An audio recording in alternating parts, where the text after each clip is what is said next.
What you people are doing? ಏನ್ ನಿಮ್ದು media? ಏನ್ರಿ ಮೀಡಿಯಾ?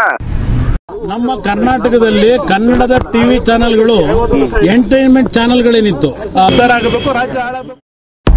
ಶಾಸಕಾಂಗ, ಕಾರ್ಯಾಂಗ ಮತ್ತು ನ್ಯಾಯಾಂಗ ಇವು ಪ್ರಜಾಪ್ರಭುತ್ವದ 3 ಪ್ರಮುಖ ಅಂಗಗಳು. And the fourth pillar of democracy is media. 4ನೇ ಅಂಗವಾದ ಮಾಧ್ಯಮವು ಇಂದು ಮಾಯಾಜಾಲದಂತೆ ಭಾಸವಾಗುತ್ತಿದೆ. ಒಂದು ಕಾಲದಲ್ಲಿ ಯಾವುದೇ ದೇಶದ ಪ್ರಧಾನಿ ಅಥವಾ ಅಧ್ಯಕ್ಷರಿಗೂ ನಿರ್ಭೀತಿಯಿಂದ ಕಣ್ಣಲ್ಲಿ ಕಣ್ಣಿಟ್ಟು ಪ್ರಶ್ನಿಸುವ ಶಕ್ತಿ ಮಾಧ್ಯಮಗಳಿಗಿತ್ತು. People like your own parliamentary spokesman describe you as the woman to whom the gods have entrusted the destiny of India. What's your reaction? I haven't even heard this phrase. I don't know who's used it. Do you regard that kind of the message repeatedly? You're allowing an image that is contrary to the interest of Gujarat to continue. It's in your hands to change it. I'll have to rest. ಆದರೆ ಇಂದು ಮಾಧ್ಯಮದ ಪರಿಸ್ಥಿತಿ ತೀರಾ ಕೆಳಮಟ್ಟಕ್ಕೆ ಇಳಿದಿದೆ. ನನ್ನ ಮಗನೇ, ಹಲ್ಕ ನನ್ನ ಮಗನೇ, ಏನು ತಿಮರೋಡಿ ನಿನ್ನ ಅಪ್ಪನ, ಮಟ್ಟಣ್ಣವರು ನಿನ್ನ ಅಪ್ಪನ? ನೀನು ಹುಟ್ಟಿದ್ದು ನಿನ್ನ ಸರ್ಟಿಫಿಕೇಟ್ ಅಲ್ಲಿರುವ ಅಪ್ಪನಿಗಲ್ಲ, ನಿನ್ನೆ ಹುಟ್ಟೇ ನಕಲಿ. ನೀನು ಯಾರಿಗೆ ಹುಟ್ಟಿದ್ಯ ಅಂತ ನಿನ್ಗೆ ಗೊತ್ತಿಲ್ಲ. ಹೇಳೋ ನಿನ್ನ ಅಪ್ಪ ಹರಾಮ್ಖೋರ್. ಇಂದಿನ ಮಾಧ್ಯಮಗಳಿಗೆ ತಮ್ಮ ಹರಿತವಾದ ಪ್ರಶ್ನೆಗಳನ್ನು ಕಣ್ಣಲ್ಲಿ ಕಣ್ಣಿಟ್ಟು ಕೇಳುವ ಶಕ್ತಿ ಇಲ್ಲದಿರಲು ಕಾರಣಗಳೇನು? ಒಂದು ಕಾಲದಲ್ಲಿ ಮಾಧ್ಯಮವೆಂದರೆ ಭಯವಿದ್ದಂತಹ, ವ್ಯವಸ್ಥೆ ದಾರಿ ತಪ್ಪಿದಾಗ ಅದನ್ನು ಸರಿದಾರಿಗೆ ತರುತ್ತಿದ್ದಂತಹ ಮಾಧ್ಯಮ ಇಂದು ಮಾಯಾಜಾಲದಂತೆ ಏಕೆ ಭಾಸವಾಗುತ್ತಿದೆ? ಇವತ್ತು fourth pillar of democracy media ಅನ್ನೋದು ಒಂದು ಚೀಪ್ ಡೈಲಿ ಎಂಟರ್ಟೈನ್ಮೆಂಟ್ ನ ಒಂದು ಭಾಗ ಆಗ್ತಿದೆ. ಸುದ್ದಿಯ ಹೆಸರಲ್ಲಿ ಏನನ್ನಾದರೂ ಪ್ರಸಾರ ಮಾಡುವ ಮನಸ್ಥಿತಿಗೆ ತಲುಪಿದೆ. ಸೂಕ್ಷ್ಮ ವಿಷಯಗಳ ಬಗ್ಗೆ ಚರ್ಚಿಸುವ ಬದಲು 4-5 ಜನರನ್ನು ಕೂಡಿಸಿಕೊಂಡು ಅವರವರಿಗೆ ಜಗಳವಾಡಿಸುತ್ತಿದ್ದಾರೆ.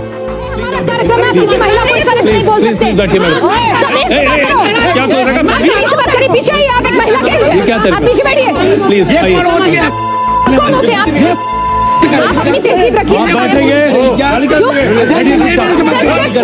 सर बदजुबानी का हक आपको है। ಒಂದು ಕಾಲದಲ್ಲಿ ಅಧಿಕಾರದಲ್ಲಿ ಇರುವವರನ್ನು ಪ್ರಶ್ನಿಸಲು ಹೆದರದ ಮಾಧ್ಯಮ ಇಂದು ಸರ್ಕಾರದ ನೀತಿಗಳು, ವೈಫಲ್ಯಗಳು ಮತ್ತು ಅದರ ಕಾರ್ಯವೈಖರಿಯನ್ನು ಸಾರ್ವಜನಿಕರ ಮುಂದೆ ಇಡುವುದರಲ್ಲಿ ಏಕೆ ಸೋಲುತ್ತಿದೆ? ಹೀಗೆ ಮಾಡುವುದರಿಂದ ತಮ್ಮ ವಿಶ್ವಾಸಾರ್ಹತೆ, ಮೌಲ್ಯ ಮತ್ತು ಗೌರವ ಕಡಿಮೆಯಾಗುತ್ತದೆ ಎಂದು ಅವರಿಗೂ ತಿಳಿದಿದೆ. ಯಾವುದೇ ಸಂಗತಿಯನ್ನು ಪರಿಶೀಲಿಸದೆ ಸುದ್ದಿ ಮಾಡುವುದರಿಂದ ತಮ್ಮ ಸ್ವಂತಿಕೆಯನ್ನು, ಅಥೆಂಟಿಸಿಟಿಯನ್ನು ಕಳೆದುಕೊಳ್ಳುತ್ತಿದ್ದೇವೆ ಎಂಬುದು ಅವರಿಗೂ ಗೊತ್ತಿದೆ. ಇದೆಲ್ಲ ಗೊತ್ತಿದ್ದರೂ ಏಕೆ ಹೀಗೆ ಮಾಡುತ್ತಿದ್ದಾರೆ ಎಂದು ಯೋಚಿಸಿದಾಗ ಕೆಲವು ಸುದ್ದಿ ಹೇಳುವವರು ಮಾತ್ರ ಕಾರಣ ಎಂದು ಹೇಳಲು ಸಾಧ್ಯವೇ ಇಲ್ಲ. ಏಕೆಂದರೆ ಇವರು ಕೇವಲ ಮುಖವಾಣಿಗಳು. ಅಸಲಿ ಚಿತ್ರಣವೇ ಬೇರೆ ಇತ್ತು. ಅಲ್ಲಿ ಆಟ ಆಡಿಸುತ್ತಿರುವುದೇ ಬೇರೆಯವರು. ಹಾಗಾದರೆ ಯಾರು ನಮ್ಮ ಕಣ್ಣ ಮುಂದೆಯೇ ನಮ್ಮ ಪ್ರಜಾಪ್ರಭುತ್ವದ 4ನೇ ಅಂಗವನ್ನು ಮಾಯಾಜಾಲದಂತೆ ನಿರ್ವಹಿಸುತ್ತಿದ್ದಾರೆ? ಇದು ನಮ್ಮ ಕಣ್ಣಿಗೆ ಕಾಣುವಷ್ಟು ಸುಲಭವಲ್ಲ. ಬನ್ನಿ ಇವತ್ತಿನ ಈ ವಿಡಿಯೋದಲ್ಲಿ ಇದರ ಬಗ್ಗೆ ಸ್ವಲ್ಪ ಅರ್ಥ ಮಾಡ್ಕೊಳ್ಳೋಣ. Let's get into that. Worked for almost 15 years. There were a few stories which I really wanted to do while being there, but I could not. There were certain topics, certain people they didn't want to touch. India is pretty much failing people when it comes to catering to public interest.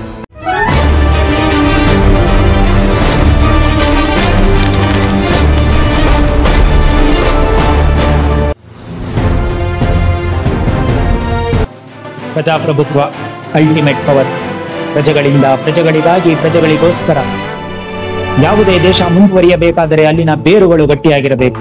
ಅದೇ ರೀತಿ ಪ್ರಜಾಪ್ರಭುತ್ವ ಸ್ಥಿರವಾಗಿರಬೇಕಾದರೆ ಪ್ರಮುಖವಾಗಿ 4 ಅಂಗಗಳು ಬಲವಾಗಿರಬೇಕು. Legislature, ಶಾಸಕಾಂಗ. ಇವರು ನಿಯಮಗಳು, ನಿಬಂಧನೆಗಳು ಮತ್ತು ಜನರಿಗೆ ಅಗತ್ಯವಾದ ಶಾಸನಗಳನ್ನು ರೂಪಿಸುತ್ತಾರೆ. ನಮ್ಮ ಜಿಲ್ಲೆ, ರಾಜ್ಯದ ಪರಿಸ್ಥಿತಿಗೆ ತಕ್ಕಂತೆ ಕಾನೂನು ರೂಪಿಸಿ ಅದಕ್ಕೆ ಪರಿಹಾರ ಒದಗಿಸುತ್ತಾರೆ ಎಂದು ಇವರನ್ನು ನಾವೇ ಆಯ್ಕೆ ಮಾಡುತ್ತೇವೆ. ಇವರೇ ನಮ್ಮ MLAs ಅಂಡ್ MPs. ಎಕ್ಸಿಕ್ಯೂಟಿವ್ಸ್, ಕಾರ್ಯಾಂಗ. ಇವರು ಶಾಸಕಾಂಗ ರೂಪಿಸಿರುವ ಕಾನೂನುಗಳನ್ನು ಜಾರಿಗೊಳಿಸುತ್ತಾರೆ. ಇವರು ನಮ್ಮ ದೇಶದ ಬೆನ್ನೆಲುಬು. ಜುಡಿಷರಿ, ನ್ಯಾಯಾಂಗ. ಇವರು ದೇಶದ ಸಂವಿಧಾನದ ಪ್ರಕಾರ ಪ್ರತಿಯೊಬ್ಬರಿಗೂ ಸಮಾನವಾದ ನ್ಯಾಯ ಒದಗಿಸುವ ಕೆಲಸ ಮಾಡುತ್ತಾರೆ. ಎಷ್ಟೇ ದೊಡ್ಡವರಾದರೂ, ಎಷ್ಟೇ ಸಾಮಾನ್ಯರಾದರೂ ಎಲ್ಲರಿಗೂ ಒಂದೇ ಕಾನೂನು ಎಂದು ಸಾರಿ ಸಾರಿ ಹೇಳುತ್ತಾರೆ. ಯಾವುದೇ ಕಾನೂನಾಗಿರಲಿ, ಇಲ್ಲವೇ ದೇಶದ ಪ್ರಧಾನಿಯೇ ಆಗಿರಲಿ, ಸಂವಿಧಾನದ ವಿರುದ್ಧ ಇದ್ದಾಗ ಅದನ್ನು ಅಸಂವಿಧಾನಿಕ ಎಂದು ಹೇಳುವ ಒಂದು ಶ್ರೇಷ್ಠ ಅಂಗವೇ ನ್ಯಾಯಾಂಗ. ಅದುವೇ ಸುಪ್ರೀಂ ಕೋರ್ಟ್ ಮತ್ತು ಹೈಕೋರ್ಟ್. ನಂತರ ಬರುವುದೇ 4ನೇ ಅಂಗ, ಮಾಧ್ಯಮ, ಮೀಡಿಯಾ. ಮೊದಲ 3 ಅಂಗಗಳು ನೇರವಾಗಿ ಸಾರ್ವಜನಿಕರೊಂದಿಗೆ ಸಂಪರ್ಕದಲ್ಲಿರುವುದಿಲ್ಲ. ಏಕೆಂದರೆ ನಾವು 5 ವರ್ಷಕ್ಕೊಮ್ಮೆ ಮತ ಚಲಾಯಿಸುತ್ತೇವೆ. ನಂತರ ಅಧಿಕಾರದಲ್ಲಿರುವವರು ಏನು ಮಾಡುತ್ತಿದ್ದಾರೆ, ಯಾವ ನಿರ್ಧಾರಗಳನ್ನು ತೆಗೆದುಕೊಳ್ಳುತ್ತಿದ್ದಾರೆ, ದೇಶದ ಸಂಪನ್ಮೂಲಗಳನ್ನು ಹೇಗೆ ಬಳಸುತ್ತಿದ್ದಾರೆ ಎಂಬುದು ನಮಗೆ ಏನೂ ಗೊತ್ತಾಗುವುದಿಲ್ಲ. ಆದರೆ ಮೀಡಿಯಾ ಅನ್ನುವಂಥದ್ದು ಈ ಗ್ಯಾಪ್ ಅನ್ನು ಫಿಲ್ ಮಾಡುತ್ತೆ. ಹೇಗೆ ಅಂದ್ರೆ, ಒಂದು ಶಾಪ್ ಅಲ್ಲಿ ತುಂಬಾ ಹಣ ಇರುತ್ತೆ, ಕಳ್ಳ ಅದನ್ನ ಕಳ್ಳತನ ಮಾಡಬೇಕು ಅಂತ ಅಂದ್ಕೊಳ್ತಾನೆ. ಆದ್ರೆ ಅಲ್ಲಿರುವ CCTVಯಿಂದ ಅವನಿಗೆ ಭಯ ಆಗುತ್ತೆ. ಇದೇ ಭಯದ ಕೆಲಸವನ್ನ ಮೀಡಿಯಾ ಮಾಡುತ್ತೆ. ಇದು ಮೊದಲ 3 ಅಂಗಗಳಿಗೆ CCTV ಕ್ಯಾಮ್ರಾ ಇದ್ದ ಹಾಗೆ ಹದ್ದಿನ ಕಣ್ಣು ಹಿಟ್ಟು ಕೂತಿರುತ್ತೆ. ಇದರಿಂದ ಶಾಸಕಾಂಗ, ಕಾರ್ಯಾಂಗ, ನ್ಯಾಯಾಂಗಕ್ಕೆ ಭಯ ಬರುತ್ತದೆ. ಏಕೆಂದರೆ ಲಕ್ಷಾಂತರ ಜನರು ನಮ್ಮನ್ನು ನೋಡುತ್ತಿದ್ದಾರೆ ಎಂಬ ಅರಿವು ಮೂಡುತ್ತದೆ. ಸಾಮಾಜಿಕ ಮಾಧ್ಯಮ ಹೆಚ್ಚಾಗಿರುವುದರಿಂದ ಮುಖ್ಯವಾಹಿನಿ ಮಾಧ್ಯಮಕ್ಕೆ ಅಷ್ಟೊಂದು ಪ್ರಾಮುಖ್ಯತೆ ಇಲ್ಲ ಎಂದು ನಿಮಗೆ ಅನಿಸಬಹುದು. ಆದರೆ ಅದು ಹಾಗಲ್ಲ.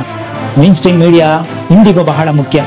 ಏಕೆಂದರೆ ಸಾಮಾಜಿಕ ಮಾಧ್ಯಮದಲ್ಲಿ ಮಾಹಿತಿಯನ್ನು ಹರಡುವುದು ಎಷ್ಟು ಸುಲಭವಾಗಿದೆ ಎಂದರೆ ಒಬ್ಬ ವ್ಯಕ್ತಿ ಎಲ್ಲಿಂದಲೋ ಕುಳಿತು ಯಾವುದೇ ಮಾಹಿತಿಯನ್ನು ವೈರಲ್ ಮಾಡಬಹುದು. ಇದು ಸರಿಯೇ ಅಥವಾ ತಪ್ಪೇ ಎಂದು ಗೊತ್ತಾಗುವುದಿಲ್ಲ. ಇಂತಹ ಸಮಯದಲ್ಲಿ ನಾವು ನಂಬುವುದು ಮುಖ್ಯವಾಹಿನಿ ಮಾಧ್ಯಮಗಳನ್ನು. ಏಕೆಂದರೆ ಅಲ್ಲಿ ತಜ್ಞರಿರುತ್ತಾರೆ, ಸಂಶೋಧಕರು ಇರುತ್ತಾರೆ, ಸಂಗತಿಗಳನ್ನು ಪರಿಶೀಲಿಸಲು ಅನುಭವಿಗಳು ಕೂತಿರುತ್ತಾರೆ. ಹಾಗೆಯೇ ಅಧಿಕಾರದಲ್ಲಿ ಇರುವವರನ್ನ ನೇರವಾಗಿ ಪ್ರಶ್ನಿಸುವ ಅಧಿಕಾರವೂ ಇರುತ್ತದೆ. ಅಷ್ಟು ಪ್ರಬಲವಾಗಿದೆ ಮುಖ್ಯವಾಹಿನಿ ಮಾಧ್ಯಮ. ಹಾಗಾಗಿ ಇಂದಿಗೂ ಮೇನ್ ಸ್ಟ್ರೀಮ್ ಮೀಡಿಯಾದ ಮಹತ್ವ ತುಂಬಾನೇ ಇದೆ. ಈ ಸ್ತಂಭ ದುರ್ಬಲವಾದರೆ ಅಥವಾ ಯಾರಾದರೂ ನಿಯಂತ್ರಿಸಿದರೆ ನಮ್ಮ ಪ್ರಜಾಪ್ರಭುತ್ವ ವ್ಯವಸ್ಥೆ ಖಂಡಿತವಾಗಿಯೂ ಕುಸಿಯುವ ಭಯದಲ್ಲಿ ಇರುತ್ತೇವೆ. ಲಕ್ಷಾಂತರ ಜನರು ನಮ್ಮನ್ನು ನೋಡುತ್ತಿದ್ದಾರೆ ಎಂದು ಯಾವುದೇ ಅಂಗಗಳಿಗೆ ಯಾವುದೇ ಭಯವಿರುವುದಿಲ್ಲ. ಯಾವಾಗ ಈ ಭಯ ಇರುವುದಿಲ್ಲ, ಯಾವಾಗ ಹೊಣೆಗಾರಿಕೆ ಇರುವುದಿಲ್ಲ, ಅದು ಪ್ರಜಾಪ್ರಭುತ್ವ ದೇಶಕ್ಕೆ ಮಾರಕವಾಗಿರುತ್ತದೆ. ಆದರೆ ಆತಂಕಕಾರಿ ವಿಷಯ ಏನೆಂದರೆ ಈಗಾಗಲೇ ಮಾಧ್ಯಮ ಎಂಬ 4ನೇ ಸ್ತಂಭವನ್ನು ತಮಗೆ ಬೇಕಾದಂತೆ ಎಲ್ಲರೂ ನಿಯಂತ್ರಿಸುತ್ತಿದ್ದಾರೆ.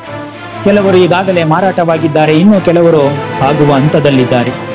ಅಧಿಕಾರದಲ್ಲಿ ಇದ್ದ ಕೆಲವರಿಗೆ ಮಾಧ್ಯಮವೆಂದರೆ ಎಷ್ಟು ಭಯವಿತ್ತೋ ಇಂದು ಅದೇ ಮಾಧ್ಯಮವನ್ನು ಸರಿಯಾದ ಯೋಜನೆ ಮೂಲಕ ಮಾಯಾಜಾಲದ ರೀತಿ ಮಾಡಿಕೊಂಡಿದ್ದಾರೆ.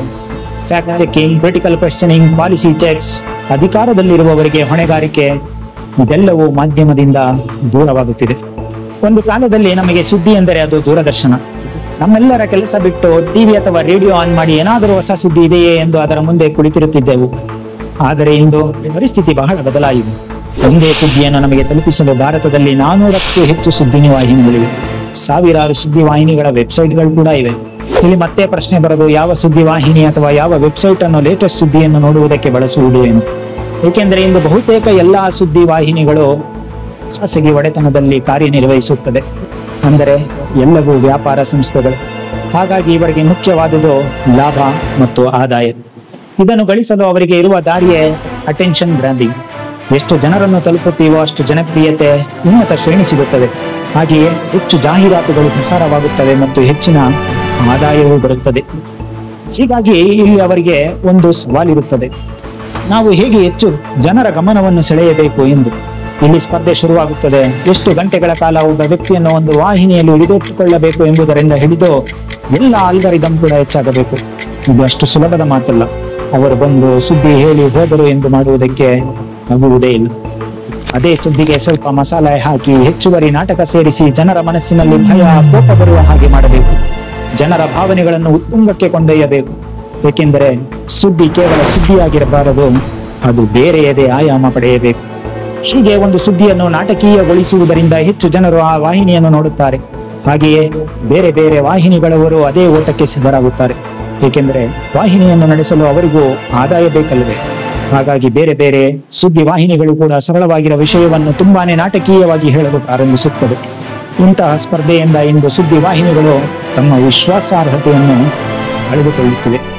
ಇದಲ್ಲದೆ ಇನ್ನೊಂದು ಸ್ಪರ್ಧೆ ಸಮಾನಾಂತರವಾಗಿ ನಡೆಯುತ್ತಿದೆ. ಅದೇ ಬ್ರೇಕಿಂಗ್ ನ್ಯೂಸ್, ನಮ್ಮಲ್ಲೇ ಮೊದಲು ಎಂಬ ಸ್ಪರ್ಧೆ.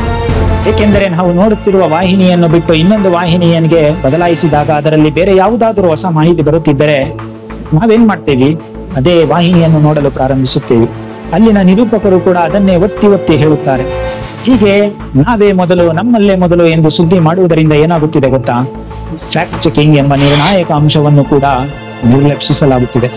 ಏಕೆಂದರೆ ಅವರಿಗೂ ಒತ್ತಡವಿದೆ, ಪರಿಶೀಲನೆ ಮಾಡುವವರೆಗೂ ಬೇರೆ ವಾಹಿನಿಗಳು ಅದನ್ನು ಪ್ರಸಾರ ಮಾಡುತ್ತಾರೆ ಎಂದು. ಬ್ರೇಕಿಂಗ್ ನ್ಯೂಸ್ ಮತ್ತು ಹೆಚ್ಚಿನ ರೇಟಿಂಗ್ಗಳಿಗಾಗಿ ತೃಪ್ತಿಪಡಿಸಲಾಗದ ಹಸಿವು ಪತ್ರಿಕೋದ್ಯಮವನ್ನು ಕಠಿಣ ಸ್ಪರ್ಧೆಯಾಗಿ ಪರಿವರ್ತಿಸಿದೆ. ಮಾಧ್ಯಮ ಸಂಸ್ಥೆಗಳ ನಡುವಿನ ಈ ಶ್ರೇಷ್ಠತೆಯ ಓಟವು ಕೇವಲ ವೀಕ್ಷಣೆಗಳು ಮತ್ತು ಕ್ಲಿಕ್ಗಳಿಗಾಗಿ ವಿನ್ಯಾಸಗೊಳಿಸಲಾದ ಸಂವೇದನಾಶೀಲ ಶೀರ್ಷಿಕೆಗಳಾಗಿ ಸತ್ಯವನ್ನು ತ್ಯಾಗ ಮಾಡುತ್ತವೆ. ಟೆಲಿವಿಷನ್ ರೇಟಿಂಗ್ ಪಾಯಿಂಟ್, ವೀಕ್ಷಣೆಯ ಅವಧಿ ಮತ್ತು ಆವರ್ತನವನ್ನು ಅಂದಾಜು ಮಾಡುವ ಏಕೈಕ ಅಳತೆ ಕರೆನ್ಸಿಯಾಗಿದೆ. ಇದು ಜಾಹೀರಾತುದಾರರ ಬಜೆಟ್ಗಳಿಗೆ ಮಾರ್ಗದರ್ಶನ ನೀಡುತ್ತದೆ. TRP ಮೇಲಿನ ಈ ಅವಲಂಬನೆಯು ಮಾರುಕಟ್ಟೆ ಚಾಲಿತ ಪತ್ರಿಕೋದ್ಯಮಕ್ಕೆ ಕಾರಣವಾಗಿದೆ. ಅಲ್ಲಿ ಸತ್ಯಕ್ಕಿಂತ ಪ್ರಭಾವಕ್ಕೆ ಆದ್ಯತೆ ನೀಡಲಾಗುತ್ತಿದೆ. ಹೀಗೆ ಪ್ರತಿಯೊಂದು ಮಾಧ್ಯಮ ಸಂಸ್ಥೆಗಳು ಈ ರೀತಿ ಮಾಡಲು ಕಾರಣ ಯಾರು ಗೊತ್ತಾ? ನಾವು ನೀವೇ. ಏಕೆಂದರೆ ನಮಗೆ ಅಧಿಕೃತವಾಗಿ ಫ್ಯಾಕ್ಟ್ ಚೆಕ್ ಮಾಡಿದ ಸುದ್ದಿ ಬೇಕಿಲ್ಲ, ಬದಲಾಗಿ ಸುದ್ದಿ ಕೊಡುವವರು ಬೇಕು, ನಮ್ಮನ್ನು ಮನರಂಜಿಸುವವರು ಬೇಕು. ಆದರೆ ಮೇನ್ ಸ್ಟ್ರೀಮ್ ಮೀಡಿಯಾ ಎಂದರೆ ಮನರಂಜನೆಯಲ್ಲ, ಅದು ನಮ್ಮ ಪ್ರಜಾಪ್ರಭುತ್ವವನ್ನು ರಕ್ಷಿಸುವಂಥದ್ದು. ಇದಿಷ್ಟು ಒಂದು ಕಡೆ, ಆದರೆ ಮಾಧ್ಯಮದ ಮಾಲೀಕತ್ವ ಕೂಡ ಇನ್ನೊಂದು ಕಾರಣ. ಬಹುತೇಕ ವಾಹಿನಿಗಳನ್ನು 5 ರಿಂದ 6 ದೊಡ್ಡ ಕಂಪನಿಗಳು ಹೊಂದಿವೆ.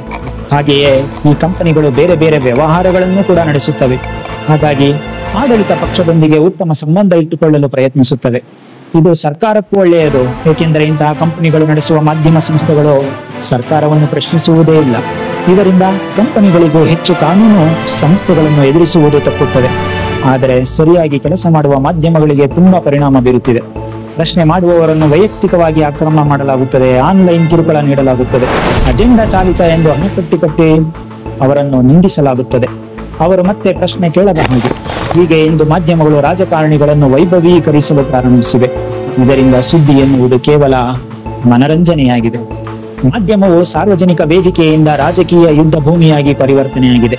ಮಾಧ್ಯಮವು ಐತಿಹಾಸಿಕವಾಗಿ ರಾಜಕೀಯ ಸಜ್ಜುಗೊಳಿಸುವಿಕೆಯಲ್ಲಿ ಪಾತ್ರ ವಹಿಸಿದ್ದರೂ ಆಧುನಿಕ ಸಂದರ್ಭವು ಮಾಧ್ಯಮ ಸಂಸ್ಥೆಗಳು ರಾಜಕೀಯದ ಬಗ್ಗೆ ವರದಿ ಮಾಡುವುದಲ್ಲದೆ ರಾಜಕೀಯ ಪಕ್ಷಗಳ ಏಜೆಂಟ್ಗಳಾಗಿ ಅಥವಾ ವಿಸ್ತರಣೆಗಳಾಗಿ ಸಕ್ರಿಯವಾಗಿ ಭಾಗವಹಿಸುತ್ತಿವೆ ಎಂಬುದನ್ನು ತೋರಿಸುತ್ತದೆ. ಹೀಗೆ ಮಾಧ್ಯಮವು ಮಾಹಿತಿ, ಮನರಂಜನೆ ಮತ್ತು ನೈಜವಲ್ಲದ ಸಮಸ್ಯೆಗಳ ಬಗ್ಗೆ ಆಸಕ್ತಿ ಹೊಂದಿದ್ದರೆ ಶಕ್ತಿಶಾಲಿಗಳ ಮೇಲೆ ನಿಯಂತ್ರಣ ಮತ್ತು ಅಧಿಕಾರದ ಕತ್ತಲೆ ಮೂಲೆಗಳಿಗೆ ಬೆಳಕು ಚೆಲ್ಲುವ ಅವರ ಸಾಮರ್ಥ್ಯವು ತೀವ್ರವಾಗಿ ರಾಜಿ ಮಾಡಿಕೊಳ್ಳಲಾಗುತ್ತಿದೆ. ಭ್ರಷ್ಟಾಚಾರದ ಬಗ್ಗೆ, ನಿರುದ್ಯೋಗದ ಬಗ್ಗೆ, ದೇಶದ ಆರ್ಥಿಕತೆಯ ಬಗ್ಗೆ, ರೈತರ ಸಮಸ್ಯೆಗಳ ಪರಿಹಾರದ ಬಗ್ಗೆ ಯಾವುದೇ ಚರ್ಚೆ ಮಾಧ್ಯಮ ಸಂಸ್ಥೆಗಳಲ್ಲಿ ಆಗುವುದಿಲ್ಲ. ಇದರಿಂದ ಸಮಸ್ಯೆಗಳು ಸಮಸ್ಯೆಗಳಾಗಿಯೇ ಉಳಿದಿವೆ.